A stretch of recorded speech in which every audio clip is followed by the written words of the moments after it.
ilmu itu milik Allah. Kita meminta karunia dari Allah supaya memberikan pemahaman agama. Rasulullah bersabda, "Man yuridillahu bihi khairan yufaqqihhu fid din."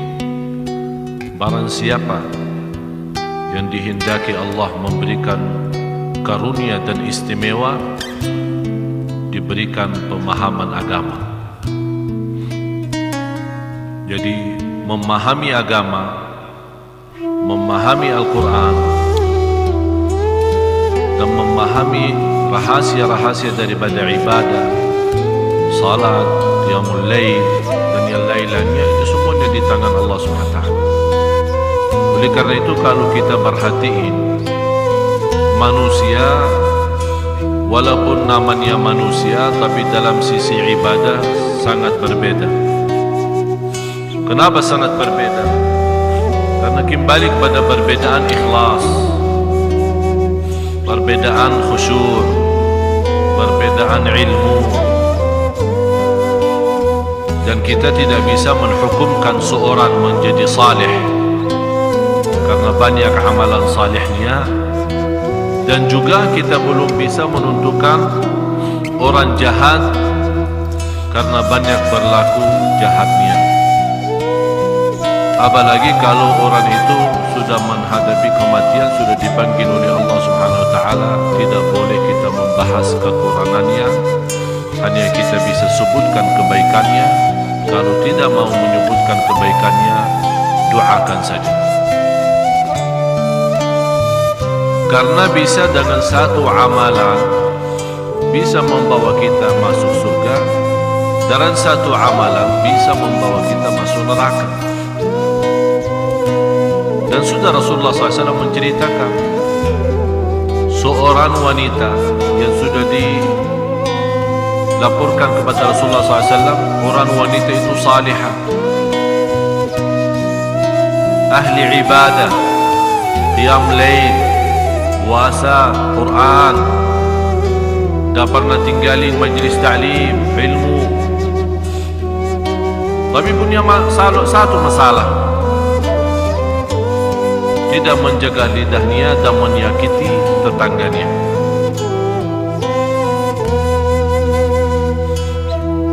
Menyakiti tetangganya dalam lidahnya. Bagaimana ya Rasulullah keadaannya ini? Apa jawab Rasul? Dia masuk neraka.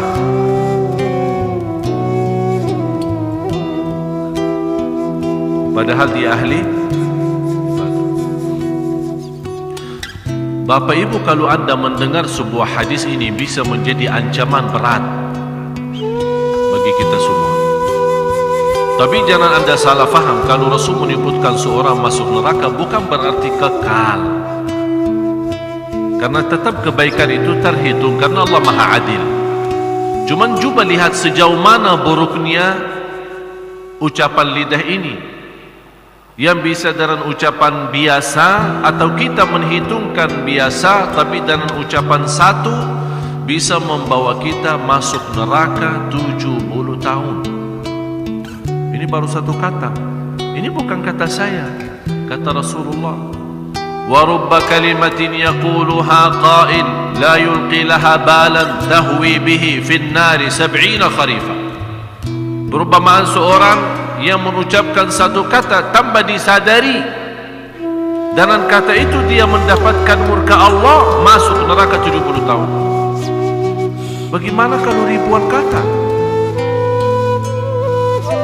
Oleh karena itu, orang saleh yang sudah menerti ini, dia sangat mengutamakan diam daripada bicara. Karena berbicara jelas-jelas ke neraka. Udah, kita sudah sama-sama belajar, lebih baik mencegah daripada berobat.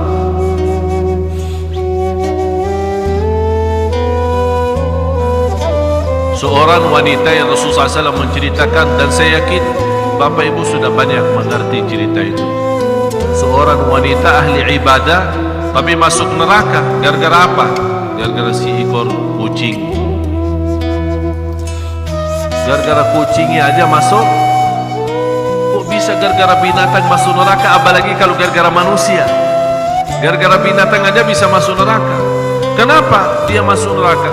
Dia menahan kucing itu, tidak dilepasin, mencari makan sendiri dan tidak memberikan makan. Ada orang alasan memelihara binatang, malah ternyata dia menyiksa binatang. Gara-gara kucing masuk neraka. Mana ibadahnya, puasanya, tidak ada. Sebaliknya, coba lihat karunia Allah. Jadi Bapak Ibu, masalahnya bukan masalah banyak ibadah atau sedikit ibadah. Sebagaimana di hadis yang sahih, Rasul menceritakan cerita wanita dari Bani Israel. Tidak punya kebaikan sama sekali, malah dikenal wanita ini zina. Tak pernah punya kebaikan. Pernah habis dia minum air, kemudian begitu dia turun dari sumber air, dia bertemu dengan ekor anjing yang lagi keluarin lidahnya, memberikan tanda haus. Kata wanita itu, oh kasihan anjing ini, dia merasakan haus sebagaimana saya tadi merasakan haus. Dia malah turun ke sumber air kembali, ambil air, kemudian berikan. Allah lihat perbuatannya, kata Rasulullah, Allah ampuni segala dosanya dan masuk surga. Oleh karena itu, kalau masih ingat Bapak Ibu, berusaha menjaga amal salih rutin, bermacam amal salih tapi rutin, biarpun sederhana, karena kita tidak tahu di mana Allah sembunyikan ridha di dalam amal salih tersebut. Istri Harun al-Rashid, Harun al-Rashid seorang pemimpin khalifah, kaya raya, istrinya pun kaya raya. Dia membuat tabungan air atau apa ya,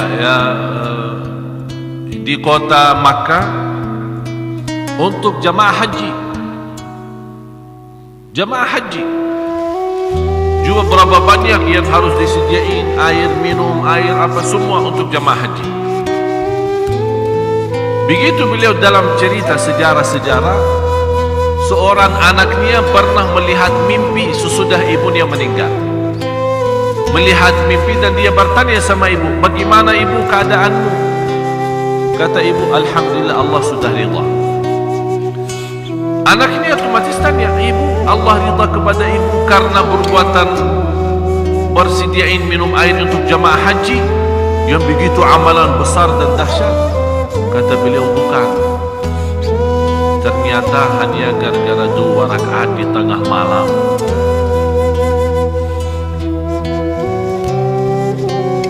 Jadi masalahnya bukan amalan kita. Kadang-kadang merasa diri, aku sudah membangun masjid yang terbagus sedunia. Belum tentu ini yang bawa masuk surga, tapi bisa menyentuh kepala anak yatim dan rasa kasih sayang membawa kita masuk surga. Jadi masalahnya Bapak Ibu, jangan Anda menghitungkan amalan kita sama Allah, tapi yang kita jaga adalah ridha Allah. Bagaimana kita bisa berjuang supaya dapat ridha Allah itu. Oleh karena itu, kalau kita baca surat Tabarak, huwallazi khalaqal mauta wal hayata liyabluwakum, faham itu artinya ahsanu amal?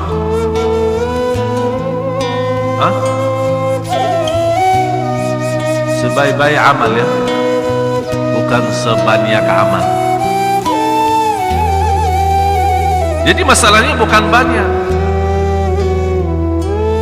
masalahnya baik, tulus, ikhlas, biarpun sederhana, semampu kita, itu luar biasa.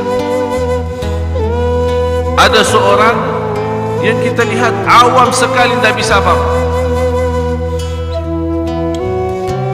tapi perhatiannya kepada tetangganya luar biasa. Tidak pernah salat malam, tidak pernah. Malah ada satu cerita dalam Musnad Imam Ahmad, disebutkan dalam Musnad Imam Ahmad, Bagaimana seorang sahabat, ada riwayat Abdullah bin Umar, ada riwayat Amr bin Al-As, ada riwayat Abdullah bin Amr. Intinya daripada riwayat ini, Rasulullah SAW menyebutkan seorang, waktu Rasul berkumpul dengan sahabat, ada seorang sebentar lagi masuk dari pintu ini, dia ahli surga. Kalau Rasul berkata seorang ahli surga, itu sudah terjamin. Karena yang berhak untuk menentukan siapa ahli surga dan siapa ahli neraka hanya dua, Allah dan Rasulnya. Di hari yang kedua, sahabat berkumpul juga sama Rasul, dan kata Rasul, sebentar lagi dari pintu ini akan masuk seorang dari ahli surga. Dia ahli surga. Ternyata orang yang datang kali ini sama yang dia sendiri. Di hari yang ketiga munculnya orang juga yang sama. Di antara sahabat yang mengikuti. Tapi orang itu tidak mendengar apa kata Rasul. Dia ahli surga. Begitu beliau keluar, diikuti sama seorang sahabat. Ada riwayat Abdullah bin Umar, ada riwayat Amr bin As, ada riwayat Abdullah bin Amr. Diikuti dan minta ninap di rumahnya. Diizinkan minta ninap di rumah. Ninap di rumah. Tapi dia ninap di rumahnya, dia mau tahu. Coba lihat Bapak Ibu, saya mengambil pelajaran dari cerita ini. Begitu semangatnya sahabat mencari amalan-amalan, berlomba-lomba, sungguh-sungguh mana amalan yang bisa mendapatkan ridha Allah. Sampai dia tinggalin keluarganya, tinggalin urusan, mau ninap di rumah orang, dia mau tahu kelebihannya apa sampai dapat 3 kali disebut ahli surga oleh Rasulullah. Akhirnya ikut, malah orangnya tidur, sahabat nitip, lihat ini tidur apa enggak. Malah sahabat ini tidak tidur. Sepanjang malam tidak ada salat malam. Besoknya tidak ada puasa. Diikuti selama 3 hari. Ini kelihatan biasa-biasa aja. Salat malam tidak ada, puasa pun tidak ada.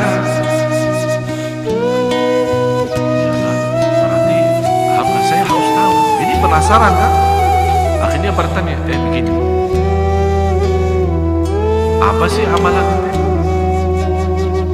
Soalnya saya dengar Rasulullah 3 kali sebut inti ahli surga. Jadi kalau kita melihat dari sisi bahasa, aku aja yang capek. Sudah qiyamul lail, baca Quran, puasa setiap hari, Rasul sudah sebut saya ahli surga. Inti apa sih? Dia bilang, apa yang inti lihat itu aja, tidak ada kelebihan apa-apa. Cuman saya menjaga satu hal, setiap saya tidur, saya berdoa kepada Allah. Ini yang kamu tidak memperhatikan. Saya berdoa, ya Allah, saya maafkan semua orang yang menzalimi saya, dan saya bersihkan hati, tidak ada titik hitam terhadap siapapun. Langsung kata sahabat, itu dia. Dan susah dilaksanakan. Susah? Ya memang. Manusia terlalu menahan dendam ya. Begitu dia punya kesempatan, habis-habisan. Bisa kita pura-pura maafin orang, tapi hati kita belum ikhlas. Apalagi kalau diikutin, ayo sudah, atas nama saya Ali Jabir, udah maafin. Udah, saya maafin, tapi hatinya bahasa lain. Berat. Memang sifat manusia berat, suka menahan dendam itu, sakit hati itu tidak bisa dilepas. Oleh karena itu begitu, bisa orang manusia yang sudah sifatnya rendah seperti ini, dia bisa tinggalkan kerendahan itu, menjadi manusia istimewa. Allah hargai dalam surga. Seperti perbuatan tadi.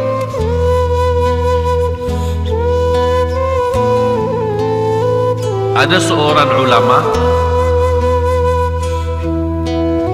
tinggal di luar kota Madinah. Ulama besar di kota Riyadh, ibu kota Arab Saudi, melihat mimpi Rasulullah SAW. Ada seorang di Madinah, Rasul sebutkan ada seorang di Madinah, dia termasuk orang paling suci di kota Madinah dan doanya makbul. Kalau ketemu dia minta didoakan. Ternyata yang disebut oleh Rasulullah SAW guru saya. Beliau masih hidup sampai sekarang. Usianya hampir 100. Tapi coba bayangkan Bapak Ibu,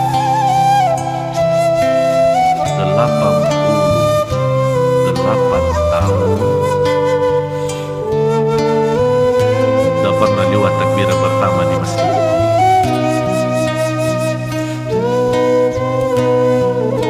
88 tahun menajat Al-Quran di Masjid Nabawi dari subuh sampai isya.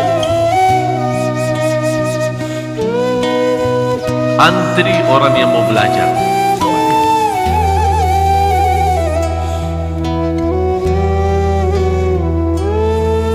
Pantas Rasul sebutkan orang itu, disebut oleh Rasul makbul doanya dan orang paling suci di kota Madinah. Jadi jamaah sekalian, yang saya mendapatkan pengalaman dari pertemuan dengan ulama, pergi ke sana sini, saya melihat ulama kita ini sebenarnya sederhana aja, tidak ada yang rumit. Tapi yang terlalu terjaga itu adalah rutin. Di antara ulama besar di kota Madinah dikenal sebagai ahli salat malam, tapi rutin. Di musim panas, di musim dingin, di musim sakit, dia lagi sehat, tidak pernah tinggalin salat malam. Jadi mereka punya kelebihan apa? Kalau sudah punya satu istilahnya wirid ya. Kalau wirid kita megang PB, BB itu tidak bisa dilepas, itu wirid Indonesia. Tapi wirid ulama kita tidak. Wirid ulama kalau megang tasbih, sampai saya pernah menceritakan seorang guru saya meninggal dunia, mau dilepasin tasbihnya tidak bisa. Malah sudah disalati, sudah dimandikan, sudah disalati, masuk lahad, masih tasbihnya bergerak, lagi berzikir. Ini Bapak Ibu, orang bisa mendapatkan istimewa seperti ini. Ini bukan kerja satu hari dua hari, ini puluhan tahun.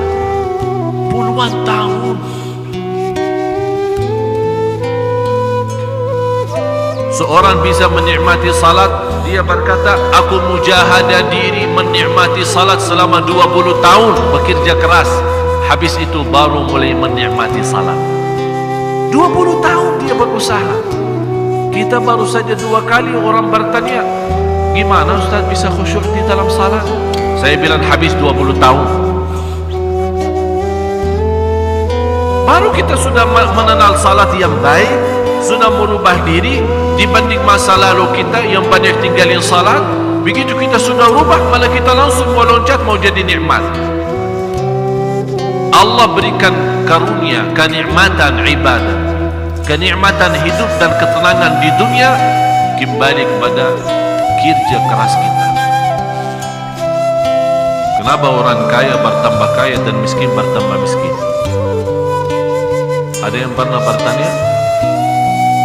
Katanya orang kaya tidak memperhatiin yang miskin. Biarpun diperhatiin, tetap dia miskin tambah miskin, yang kaya tambah kaya. Karena saya melihat orang kaya sedikit tidur, yang miskin banyak tidur. Pagi tidur, siang tidur, sore tidur, malam tidur. Akhirnya dia tukang minta.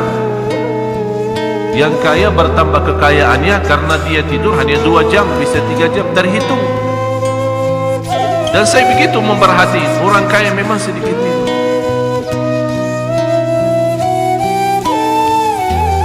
Berarti Allah adil. Bukan hanya urusan agama, ibadah, ada juga urusan dunia. Yang bekerja keras dapat. Ada tiga poin. Barang siapa yang korbankan 3 poin akan dapat rahasia sesuatu. Waktu, habiskan waktu. Yang kedua, tenaga dan fikiran. Yang ketiga, harta. Untuk ibadah, dapat rahasia ibadah. Untuk Quran, dapat rahasia Al-Quran. Contoh apa? Habiskan waktu sama Al-Quran. Mohon maaf Bapak Ibu, kalau kita hitung waktu sama Al-Quran, tolong Bapak Ibu tanya diri sendiri. Berapa jam sih saya baca Quran dalam sehari? Dibanding jam tidurnya, dibanding jam kerjaannya, dibanding banyak hal yang TV-nya. Salah satu musibah besar di Indonesia BB, HP.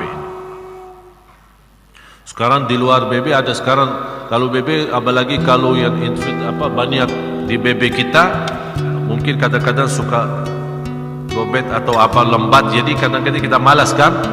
Sekarang lebih parah lagi WhatsApp.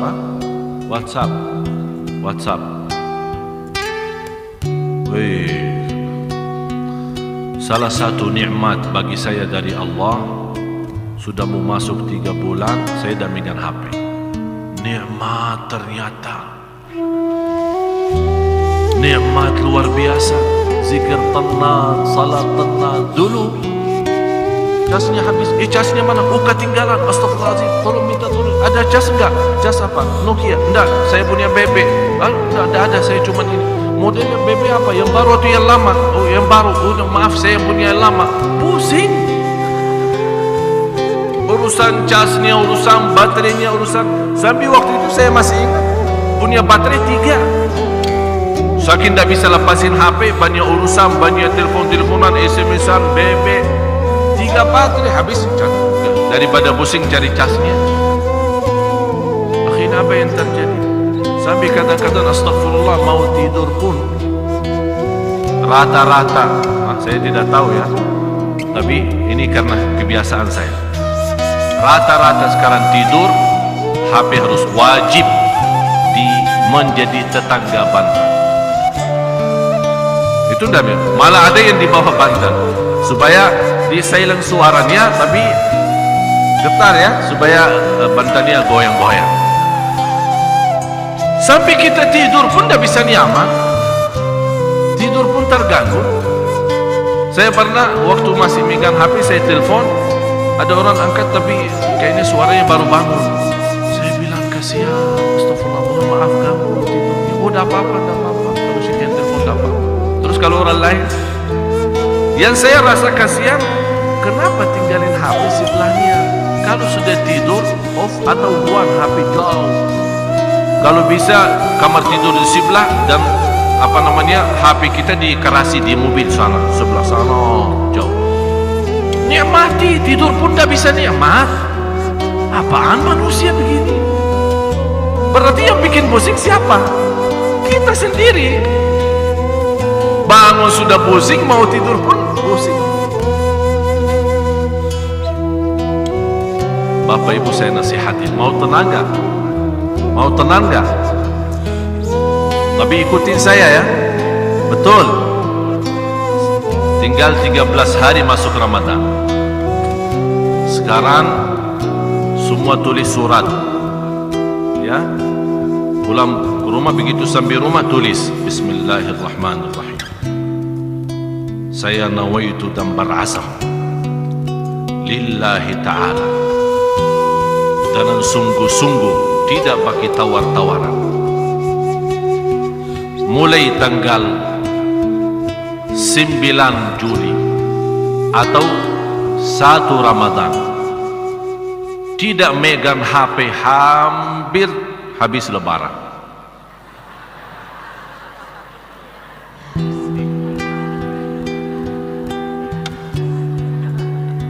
Siap nggak?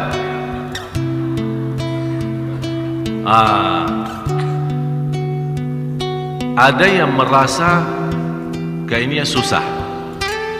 Saya sendiri menghadapi persoalan yang sama. Pas saya mengambil keputusan tidak megang HP, hampir 2 minggu kayak orang stres. HP-nya mana ya? Siapa yang telepon? Yang BB siapa? Yang SMS siapa? Ada berita baru enggak? Jadi 2 minggu pusing. Masih saya serahkan kepada asisten saya yang urus melayani jamaah soal pertanyaan. Nanti dia kumpulin pertanyaan, saya jawab, dibalas lagi. Saya selalu ini. Sambil kata beliau, udahlah daripada tanya terus, megang aja HP-nya. 2 minggu betul-betul stres. Tapi subhanallah sudah berusaha membiasakan diri. Sekarang kalau megang HP malah stres. Bukan jauh dari HP, justru tenang. Masuk rumah, keluar rumah, tak mau tahu. Seperti hidup sendiri. Memang hidup sendiri, mati sendiri, masuk kuburan. Udah nikmati aja sendiri. Kenapa pusing? Masa juga HP-nya mau dibawa ke lahat? Oleh karena itu saya mohon supaya Ramadan ini menjadi indah. Apalagi alhamdulillah tahun ini kita mendapatkan, saya sudah memperjuangkan benar-benar. Bapak Ibu barangkali tidak tahu apa yang terjadi di belakang Bapak Ibu. Tapi saya berjuangkan setengah mati untuk Sunda Kelapa, terutama jamaah Bapak Ibu. Teleponan sambil saya tak megang HP, mengurus telefon-teleponan dengan adik-adik saya, dengan imam-imam yang mau kita datangkan insyaAllah tahun ini. Proses keputusan mencairkan uang tiket aja minta ampun susahnya. Alhamdulillah mengambil keputusan dari bantuan sana bantuan sini, apa yang ada rezeki udah mengambil keputusan mencairkan uang tiket. Biar Bapak Ibu tahu, uang tiket aja sudah melebihi 300 juta. Alhamdulillah tahun ini habis 3 bulan mati-matian untuk mendatangkan seorang imam yang pernah Bapak Ibu menikmati 2 bulan lalu waktu kita i'tikaf. Karena ada imam suaranya sudes kan. Alhamdulillah tahun ini kita mendapatkan karunia Allah, beliau akan datang 5 hari pertama. Saya harap 1 bulan. Dia bilang karena antum mana kasih 5 hari. Dan demi saya alhamdulillah beliau menolak undangan kerajaan Malaysia. Saya bilang Indonesia, tidak usah Malaysia, Indonesia aja.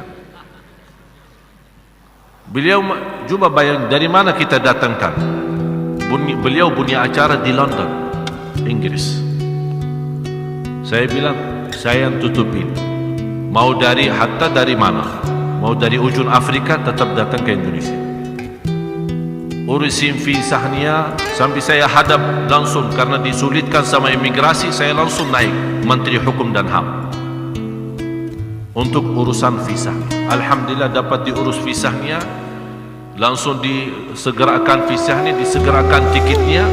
Datang dari London, Dubai, Jakarta, nanti balik lagi. Karena beliau ada ini diminta, seluruh dunia minta beliau jadi imam. Karena beliau suaranya luar biasa, sudes.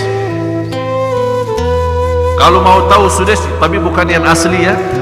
Ini orangnya. Yang berkenan suka buka website ya, ingin mau tahu suaranya lebih ini yang belum sempat kemarin di sini, silahkan buka di YouTube maupun di Google. Syekh Sa'ad Nu'mani, Syekh Sa'ad S-A-A-D Nu'mani, N-O-I-M ya, Nu'mani ya, Nu'mani. Silahkan buka.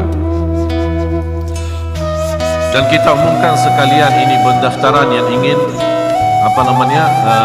daftar SMS Center yang ingin menggabung dengan kami dalam program ke depan, supaya anda setiap hari bisa dapat belajar, bisa dapat hikmah, bisa dapat info-info sesuai kegiatan kita, termasuk program-program imam-imam di mana saja. Ada yang di Sunda Kelapa, ada yang di Makassar, ada yang juga akan dikelilingi beberapa masjid. Alhamdulillah tahun ini Bapak Ibu, karena saya menyampaikan ribuan terima kasih. Mohon maaf saya tidak sebutkan satu persatu Bapak dan Ibu yang telah membantu untuk mendatangkan imam-imam, terutama Pak Aksa Mahmud, kemudian keluarga-keluarga dan jamaah-jamaah Sunda Kelapa. Alhamdulillah, dan rezeki insyaAllah 100% tidak ada yang salah guna kita salurkan. Alhamdulillah tahun ini kita berhasil mendatangkan 10 imam. Coba bayangin, buat apa saya mesti mendatangkan imam? Ini bukan main Bapak Ibu, kita datangin imam itu bukan main. Urusi makanannya aja pusing, karena mereka tidak bisa makanan Indonesia.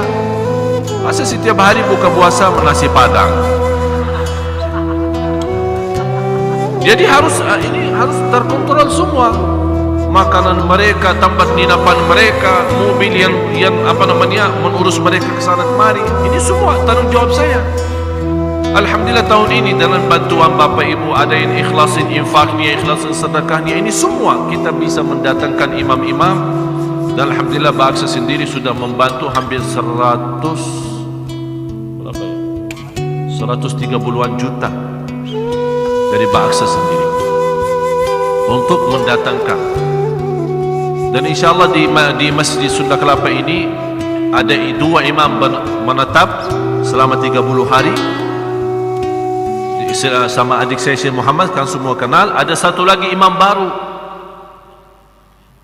Terus yang lain itu Syekh Sa'ad Nomani 5 hari pertama. Nanti ada juga imam Qiblatain. Alhamdulillah tahun ini beliau berkenan hadir. Jadi kita insyaAllah ada imam-imam yang kita menetapkan di Jakarta, ada yang di sini, ada yang akan nanti salat malam ada yang di Atin, ada yang di BI, ada kita atur nanti lewat Anda daftar lewat SMS. Sebentar insyaAllah Anda dapat. Bapak Ibu kalau mulai daftar, biasa akan terpotong biaya pulsa, tapi biaya biasa ya, biasa SMS.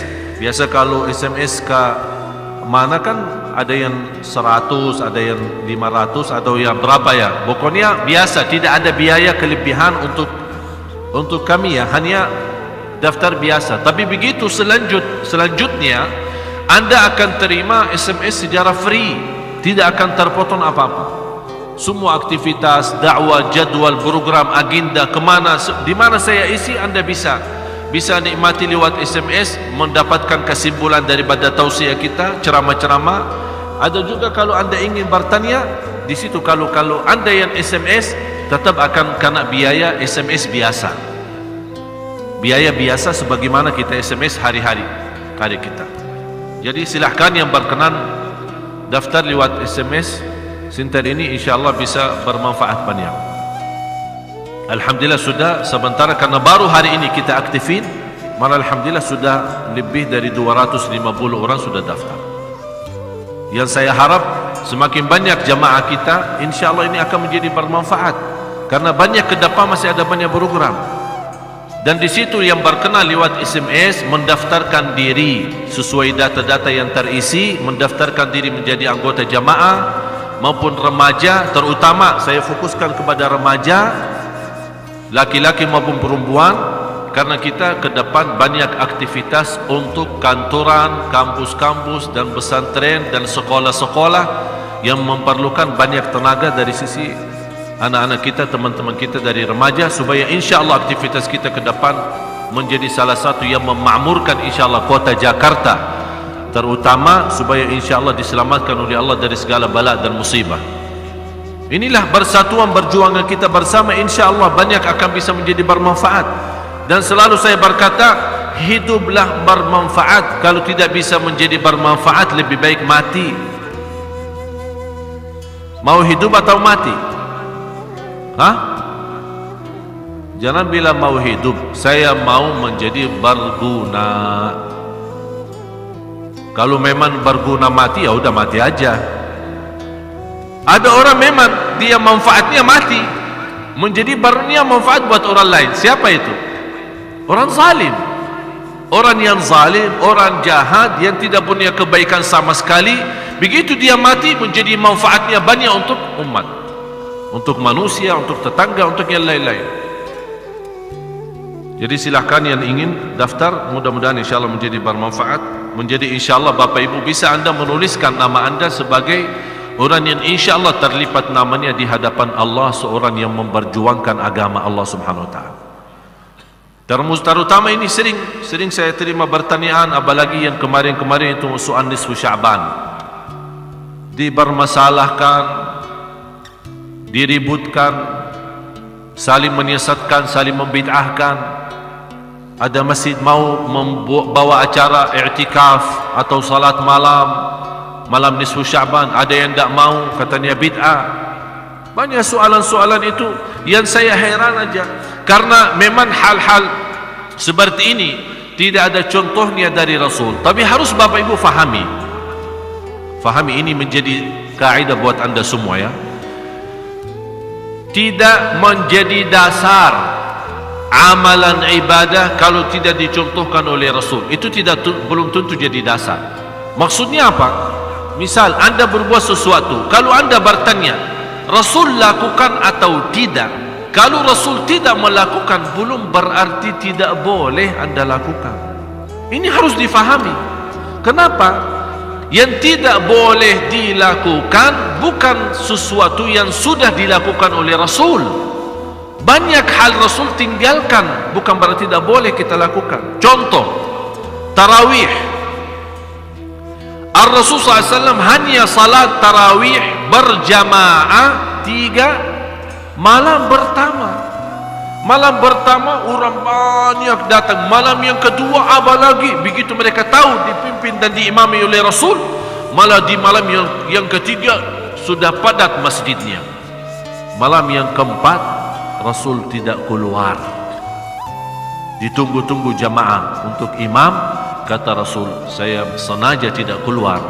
Kalau saya keluar jaga tarawih, dikhawatirkan menjadi wajib bagi umatku, dan umatku tidak akan mampu. Nanti kita lanjut habis.